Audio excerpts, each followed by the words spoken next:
Thank you, Jeevan, for so many things and for just keeping us all beautifully centered and floating during this time. So let me take a deep breath. Center myself right here and right now and see what I want to talk about today. I called it 64 Crayola crayons.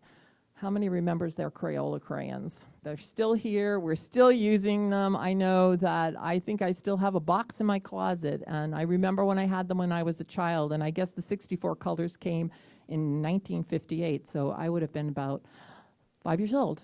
There, you know how old I am now. Okay.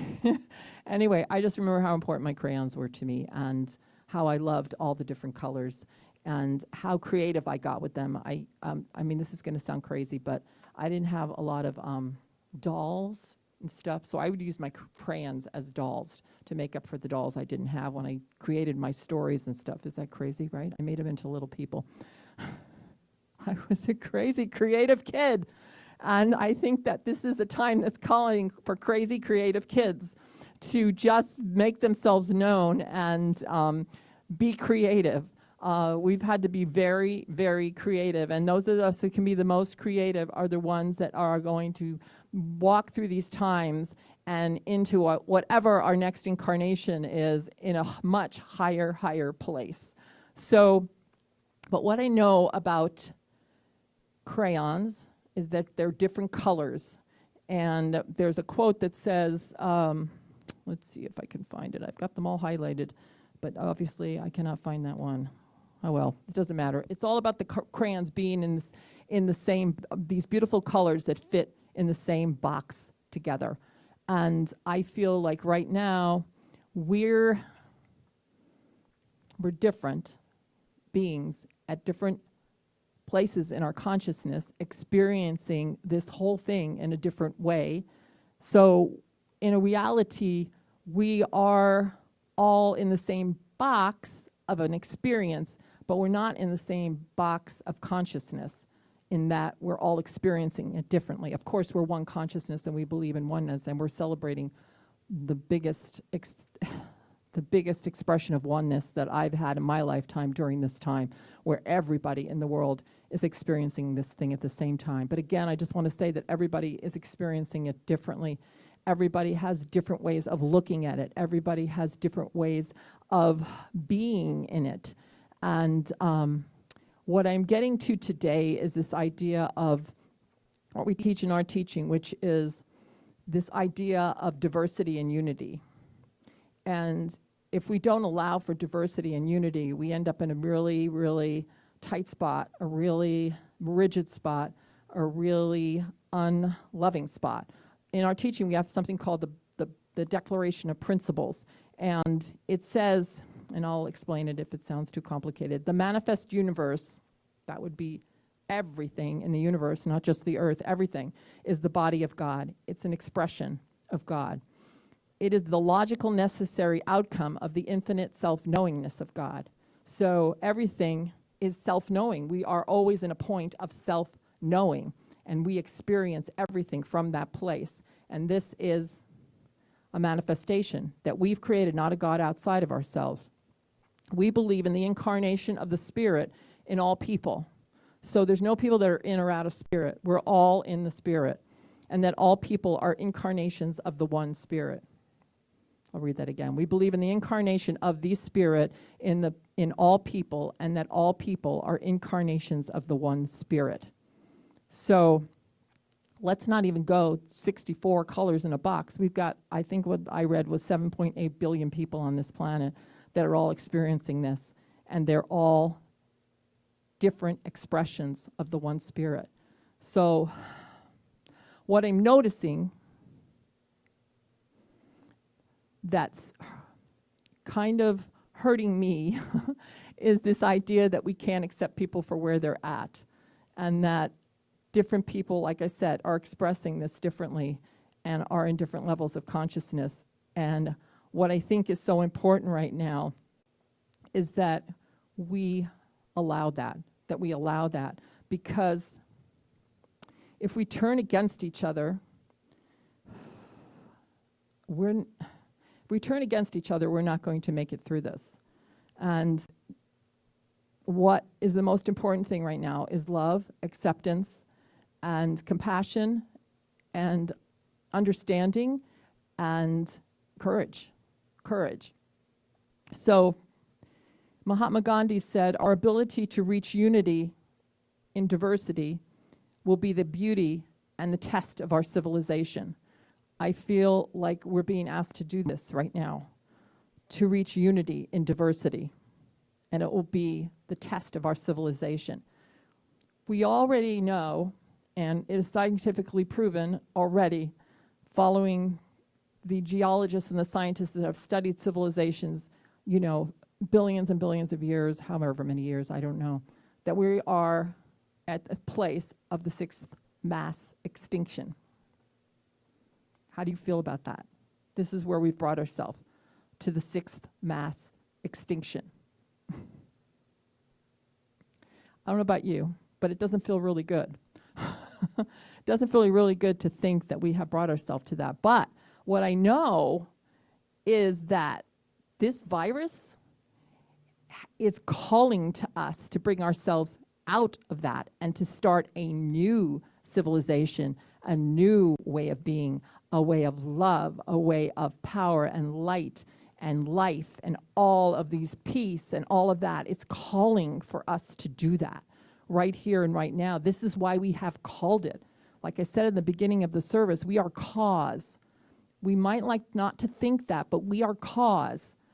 But how powerful we are to have caused this by what we want so badly, which is to be one.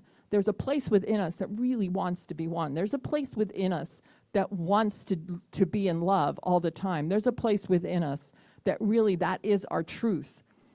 That is our truth.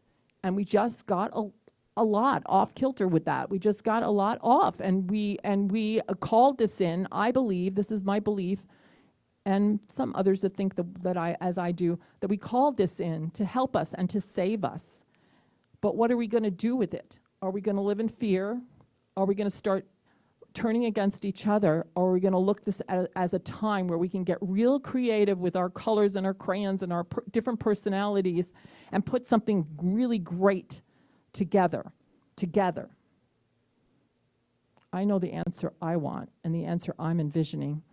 And that is that every time a new restriction comes on or a new uncertainty or something that says, oh, now we're going to have social distancing till the fall. I heard that one this morning. I don't know if it's true or false or what it is, but I got for a moment, okay, what does that mean? What does that mean for CSL Kauai? What does that mean for us as a civilization? Well, I don't exactly know, but I know that if we keep going with love and keep seeing things beautifully and clearly the way we want to envision them and allow it to open up and surrender to this whole thing, that we're going to come through it higher in consciousness. I don't know. We're going to have to learn how to diversify. We're going to have to learn how to think anew. We're going to have to keep learning how to be new in every single solitary moment, to stay in the present moment and not catapult us to the end of the summer, to stay right here and right now and find ways to make us smile. Yesterday we had a beautiful class. We now have a kids group on Zoom, and it's really amazing. Janice Frez is amazing with these kids, and we had a beautiful person come in from Tahoe that sang with them, a music teacher there, and sang a beautiful song. And the whole thing, the lesson was about what makes you smile. What do you do that makes you smile? And I thought, what a great question. And the kids all had their answers for that, what makes them smile. And they all had different answers because they're all different. And in our children's program, we don't judge anybody for what their expression is. We just, and Janice is so good at this, we just say, wow, that is really cool, that makes you smile. And they're all loving things, they're beautiful things. So what makes you smile? I doubt very highly that being judgmental and angry and striking out at people makes us smile. I mean, I doubt it very highly. So what if we were to just say, what makes us smile? I think that would answer a lot of questions that we might be having right now. What makes you smile? And to do and pursue those things that make you smile.